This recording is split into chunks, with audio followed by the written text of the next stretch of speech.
Hello friends, आज के video में मैं आपको बताऊंगा वैली ऑफ फ्लावर के बारे में, जो कि अभी खुल गई है 2022 में। जून में वैली ऑफ फ्लावर ओपन हो जाती है और सितंबर एंड तक या अक्टूबर में बंद होती है। तो इसके बारे में क्या है ना, बहुत सारे मिथ्स भी हैं, वो भी मैं आपको क्लियर। लंबा वीडियो नहीं है, लेकिन अगर आप इसका आधा पोर्शन देखेंगे तो आपके बहुत काम आएगा। बाद में मैं आपको कुछ एक्सपीरियंस शेयर करूंगा जो मैंने गलती करी थी, वो आप गलती ना करें वहां पे। यूट्यूब चैनल होते इसलिए है कि अगर एक आदमी ने कुछ किया होता दूसरों से शेयर करता है, सबके काम आता है। तो दोस्तों, वैली ऑफ फ्लावर सर्च किया जाने वाला टूरिस्ट डेस्टिनेशन है, जिसको कि लोग बहुत ढूंढते हैं, जाना चाहते हैं। एक मिथ जो मैंने बताया, मिथ ये है कि लोग बोलते हैं जून में ओपन हो जाता है, लेकिन जाना चाहिए 1 अगस्त से 15 अगस्त तक, तभी सबसे ज्यादा फूल ब्लूम करते हैं। ये मिथ है। फूल जुलाई और अगस्त में केवल 19-20 का फर्क पड़ता है। मैं इसमें आपको थोड़ा साइड में कुछ फोटोग्राफ भी दिखाऊंगा ताकि आपको आइडिया लगेगा।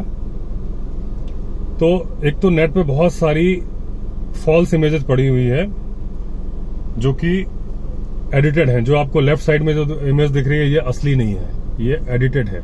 अब इसको देख के जब बंदा वहां जाता है और उसको वैसे फूल नहीं मिलते हैं तो वो डिसअपॉइंट हो जाता है। जबकि सच्चाई क्या है कि वैली ऑफ फ्लावर्स में केवल फ्लावर्स इंपॉर्टेंट नहीं है, पूरा वर्ड है वैली ऑफ फ्लावर्स, यानी फूलों की घाटी।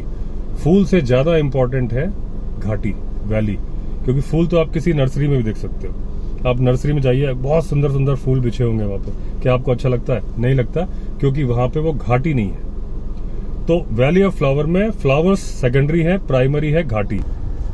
जो वहां का नजारा है कि जब आप जाते हो ट्रैक करके, वो कैसे कैसे करना है मैं आपको बाद में बताऊंगा। एक जो ब्यूटी नजर आती है, ऐसा लगता है भगवान ने उस वैली को अपने हाथ से बनाया है। मैं 2019 में गया था। साइड में जो मैं वीडियो दिखा रहा हूं आपको, मेरे यूट्यूब चैनल का पहला वीडियो है जो मैंने एज ए यूट्यूबर बनाया था। वो ये था, उसमें कुछ बोला नहीं था, सिर्फ ऐसे ही म्यूट वीडियो था। तो जब आप वहां जाते हो तो स्टेप चढ़ने के बाद में आपको पहले पुष्पावती नदी मिलनी शुरू हो जाती है। उसके बाद में पहाड़, ग्लेशियर्स, कई ग्लेशियर्स आप पैदल क्रॉस करते हैं, और पूरे मैदान और जिसमें फूल होते हैं, कभी कम कभी ज्यादा, और पीछे दूर दूर तक वैली होती है। ऐसा लगता है कि हम स्वर्ग में आ गए। तो सबसे पहली बात तो जो मैंने फूलों का बताया कि भाई अगस्त में जाना है, मिथ है, ये मिथ है बिल्कुल 200%। मैं 20 जुलाई को गया था, उसके बाद मेरे डिपार्चर्स अगस्त में गए थे, सबको एक जैसे ही फूल मिले थे। 19-20 का फर्क है। आप खुद सोचिए कि अगर आप कहीं पे जा रहे हैं, आम के पेड़ लगे हुए हैं, तो उसमें अगर अप्रैल में आम लगे हुए हैं तो मई में उसमें सेब और संतरे थोड़ी लग जाएंगे। छोटे आम होंगे, बड़े हो जाएंगे। तो अगर जुलाई में आपको कम फूल है तो आप सोच रहे हो कि अचानक से फूल उग के आ जाएंगे अगस्त में और बहुत सारे, ऐसा नहीं है। दूसरी बात, जो पाथवे आपको नजर आता है, पत्थर का पाथवे दिखता है, ये पाथवे करीब 3 से 4 फीट गहरा होता है। मतलब अगर आप उसमें उतर जाएंगे तो आप अपने कंधे तक आ जाएंगे, इतना पेड़ है, पौधे लगे हुए हैं। तो अचानक से तो इतने 5 फुट के पौधे थोड़ी ना पैदा हो जाएंगे, आपको दिखने शुरू हो जाएंगे। फूल जगह जगह फैले हुए हैं, लेकिन फूल में क्या है कि आपके एक जगह लाल फूल है, ब्लू पॉपी बहुत ज्यादा मिलता है। तो एक्चुअली सबको बॉटनी का तो आइडिया होता नहीं। मैंने बीएससी बायोलॉजी से की है, बॉटनी मेरा सब्जेक्ट था, लेकिन मुझे जूलॉजी तो आज तक याद है, क्योंकि जानवरों में इंटरेस्ट है। मुझे जूलॉजिकल नेम भी याद है, बॉटनी का मुझे कुछ भी याद नहीं। 95% लोगों को बॉटनी नहीं पता होती है, एंजॉय करने जाते हैं। तो हम वहां उसका नोमेनक्लेचर नहीं करते कि ये फूल है कि ये है, आप उसकी ब्यूटी देखिए। तो क्या आपको वहां जाना चाहिए कि नहीं? मैं कहता हूं 200% जाना चाहिए। और आपको अगस्त का इंतजार नहीं करना चाहिए, क्योंकि जब से मैं ट्रैवल लाइन में आया हूं, 17 साल हो चुके हैं, तब से पता है कि 1 अगस्त से 15 अगस्त के बीच में जाना चाहिए। हर आदमी की यही फीलिंग है। होटलों के रेट डबल हो जाते हैं। घांगरिया में होटल का जो रेट 800 है, वो 2500 रुपये हो जाता है अगस्त में, क्योंकि सबकी बुकिंग उसी टाइम पे आती है। जबकि वो घाटी उतनी ही सुंदर रहती है। जून में तो ज्यादा सुंदर होती है। क्यों? क्योंकि ग्लेशियर्स ज्यादा रहते हैं। सितंबर में वो ग्लेशियर कम बसते हैं। तो जो फूलों का सवाल है, जो जैसे आपको साइड में फूल दिख रहे हैं, ये मेरा वीडियो है 20 जुलाई का। अब आप 15 दिन बाद इमेजिन कर लीजिए कितने बढ़ सकते हैं। मेरा ग्रुप गया था, उनको भी उतने ही फूल मिले थे।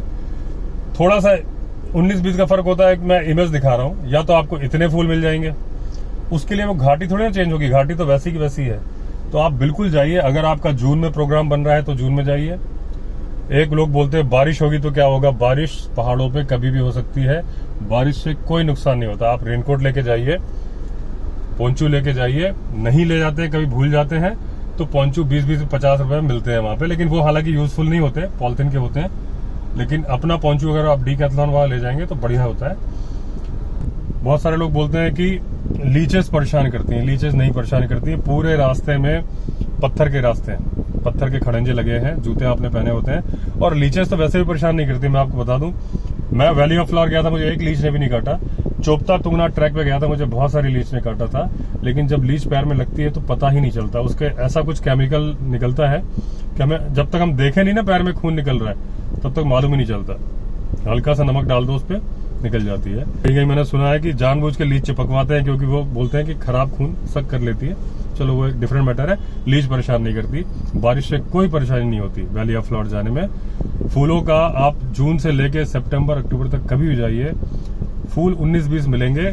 आप जो इमेजिन कर रहे हो कि आपको पूरे में फूल ही फूल मिलने वाले हैं, वो शायद नहीं मिलेंगे। मुझे किसी लोकल ने बताया था कि 2013 में बहुत फ्लड आया था, बहुत सारा, जैसा केदारनाथ में हुआ था वैसा यहाँ भी हुआ था। तो उनका कहना था कि लगता है वो ज्यादातर बीज बह गए। तो मैं तो गया नहीं था उसके पहले, तो मुझे नहीं पता कि पहले कैसा नजर आता था। लेकिन नेट पे मैंने वीडियो देखे हैं और वो देखा है। और जब मैं 20 जुलाई को गया था, 20 या 21 जुलाई को, तो मेरा वीडियो मेरे पास है। मौका लगेगा तो इस बार भी जाऊंगा, या इस साल नहीं तो अगले साल जाऊंगा। तो आपको नेचुरल ब्यूटी में कहीं कोई कमी नहीं होगी, आपको कभी अफसोस नहीं होगा। अफसोस क्यों नहीं होगा? क्योंकि आप मेरा वीडियो देखने के बाद जा रहे हो। अगर आप पहले, वो जब मैं गया था ट्रैक पे, तो मुझे आंध्रा से भी कई लोग मिले थे और सारे बोल रहे थे हम बहुत डिसअपॉइंट हुए यहाँ आके। क्यों? क्योंकि उन्होंने फोटो देख रखी थी वो वाली जो बहुत सारे किसी ने फोटोशॉप करके बनाई हुई है, और वो चीज वहां नहीं मिली, तो फिर उनको लगा कि भाई ये तो बेकार है। जैसे मैं अपने सफारी वाले वीडियो में बोलता हूँ कि अगर आप टाइगर देखने जंगल सफारी करने जा रहे हो तो 90% डिसअपॉइंट हो गए, 10% ही टाइगर दिखता है। लेकिन अगर आप जंगल को एंजॉय करने जा रहे हो, तब आप पहले से माइंड बनाओगे कि हमें जंगल देखना है, उसका हैबिटेट देखना है, डियर वगैरह देखना है। टाइगर दिख गया तो बोनस, तो आप 100% या 110% एंजॉय करोगे। मैंने अपने कुछ क्लाइंट्स को, जैसा मेरा राजा जी नेशनल पार्क में रिजॉर्ट है, मैंने अपने कुछ क्लाइंट्स को बोला था, बोले बच्चे बोलते हैं टाइगर देखना है। तो मैंने कहा सर अगर मौका हो तो जू में पहले जाने के पहले टाइगर दिखा के लेके जाओ। उन्होंने ऐसे ही किया, वो बड़े खुश हुए। उन्होंने मुझे स्पेशली थैंक यू बोला कि उन्होंने बच्चों को टाइगर दिखा दिया कि ये टाइगर है, अब इसका हैबिटेट दिखाना है तुम्हें, नेशनल पार्क लेके जाना है। 90% टाइगर दिखता नहीं है। सेम यहाँ है, आप मन में लेके जाओगे, बहुत सारे फूल ही फूल बिछे होंगे, वैसा नहीं लगेगा तो आपको डिसअपॉइंटमेंट होगा। आपको लगेगा भाई फूल ठीक है, कम मिलेंगे ज्यादा मिलेंगे, वैली बड़ी खूबसूरत है, फिर आप बिल्कुल डिसअपॉइंट नहीं होगे। क्योंकि वैली इतनी खूबसूरत है कि जितनी आप तारीफ करोगे उतनी कम है। अगर आप ट्रैक कर सकते हो और अगर आप वैली ऑफ फ्लावर नहीं गए हो तो आपने जिंदगी की बहुत बड़ी चीज मिस की हुई है। एक बार आपको जरूर जाना चाहिए। अब मैं आपको बताता हूँ वो जो मैंने कुछ गलती की थी और अपना एक्सपीरियंस, शायद आपको उससे फायदा होगा। कि देखिए जब हम जाते हैं, एक आप इस तरह से प्लान कर सकते हो, अगर आपके पास टाइम कम है, दिल्ली से आप रात को निकलो, क्योंकि ऋषिकेश से सुबह 5 बजे के 4:30-5 बजे के पहले आपको तपोवन बैरियर क्रॉस नहीं करने दिया जाएगा, पुलिस नहीं जाने देती। रात को आप चलोगे तो सुबह पहुंचोगे, सीधे आप जोशीमठ या गोविंद घाट पहुंच सकते हो। रात को चलने के बाद आपकी कितनी कैपेबिलिटी है ट्रैक करने की। अगर तो आप हेलीकॉप्टर से जाना चाहते हो तब तो आप डायरेक्ट गोविंद घाट चले जाओ।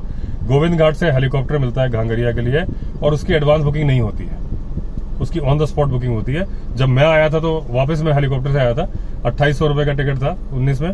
अभी मुझे एग्जैक्टली नहीं पता, लेकिन कितना होगा, 3200-3500 का होगा।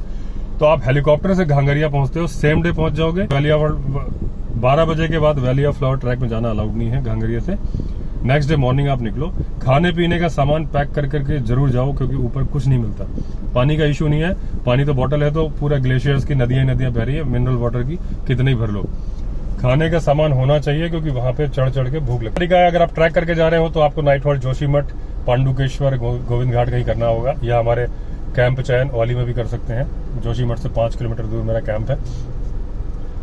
आप ट्रैक पुलना तक गाड़ी जाती है 4 किलोमीटर, वहां से 10 किलोमीटर का ट्रैक है घांगरिया तक का। वो भी फर्स्ट हाफ में आपको चलना होता है। अगर आप 12 बजे के बाद जा रहे हो, 12 या 1 बजे के बाद, फिर नहीं जाने देते, क्योंकि वहां पे अंधेरा हो जाता है। घोड़े भी मिलते हैं, पैदल भी चल सकते हैं। जब आप वहां पहुंचोगे तो अगर आपके पास शॉर्ट ड्यूरेशन है तो आप क्या कर सकते हो कि आपको हेमकुंड साहिब भी जाना है, तो आप सुबह, जो हमने किया था, सुबह सुबह घोड़ा लेके हम चले गए हेमकुंड साहिब, और वहां से हम 10 बजे तक वापस आ गए। उसके बाद फिर हम वैली ऑफ फ्लावर गए। उसी दिन हमने वैली ऑफ फ्लावर कर ली, वापसी में हम हेलीकॉप्टर से गोविंद घाट आए और उसी दिन शाम को हमने बद्रीनाथ जी में दर्शन कर लिए। मतलब एक ही दिन में 3 चीज की थी। हेक्टिक शेड्यूल था, टाइम नहीं हो तो आप ऐसा कर सकते हो, मैनेज हो जाता है कि सुबह आप घांगरिया से वहां जाके। लेकिन अगर आप घांगरिया जैसे हेमकुंड साहिब जा रहे हो तो वापसी में बहुत सारे रास्ते में ढाबे मिलते हैं, वहां से पराठे या कुछ ऐसे आप फॉइल पेपर में पैक करा लो या अपने साथ टिफिन कैरी करो। हमसे यही गलती हो गई थी, हमने गुरुद्वारा साहिब में खिचड़ी और चाय का लंगर होता है वो खाया, तब पेट भरा था। उसके बाद फिर हमने सोचा था घांगरिया से पैक करा लेंगे सामान, लेकिन घोड़े पे चढ़ के घोड़े से उतरना इतना आसान नहीं होता। इतनी हालत नहीं रही थी कि हम नीचे एक पॉइंट आता है जहां से वैली ऑफ फ्लावर राइट जाना। अगर आप हेमकुंड साहिब से वापस आ रहे हो तो घांगरिया सामने दिख रहा होता है, वैली ऑफ फ्लावर राइट में जाना है। लेकिन हमारे अंदर इतनी हिम्मत नहीं थी कि हम घांगरिया जाके पैक करा के कुछ ले आए। तो हम ऐसे ही गए और फिर भूख से बुरा हाल हो गया था वहां पे वैली ऑफ फ्लावर में। फिर किसी ने मदद की थी, हमने एक NRI थे, उनसे हमने कहा था भाई तो कुछ पराठे वराठे दो, भूख लगी है, फिर उन्होंने दिया था। तो इस तरह से आप अगर टाइम है तो अच्छे से एंजॉय करके जाइए कि आप एक दिन हेमकुंड साहिब जाइए, एक दिन वैली ऑफ फ्लावर जाइए। अगर आप सोलो ट्रैवलर है तो भी बड़े आराम से जाइए। पूरे रास्ते में इतने लोग मिलेंगे आपको घांगरिया से कि आपको पता ही नहीं चलेगा कि आप अकेले हो। और वैली ऑफ फ्लावर में भी मतलब हर वक्त तो नहीं मिलेंगे लोग, लेकिन एट ए टाइम कम से कम 100-200 लोग होते हैं। तो आप किसी भी महीने में वैली ऑफ फ्लावर का प्लान बनाइए। अगस्त में बनाएंगे तो आपकी पॉकेट ढीली होगी, आपको बहुत महंगा मिलेगा। फूलों का फर्क केवल 19-20 का होता है। तो दोस्तों ये थी इन्फॉर्मेशन फ्लावर ट्रैक की। अगर आपने चैनल सब्सक्राइब नहीं किया है तो चैनल सब्सक्राइब कर दीजिए। चलिए फिर मिलेंगे अगले वीडियो में, तब तक के लिए all the best. Vande Mataram.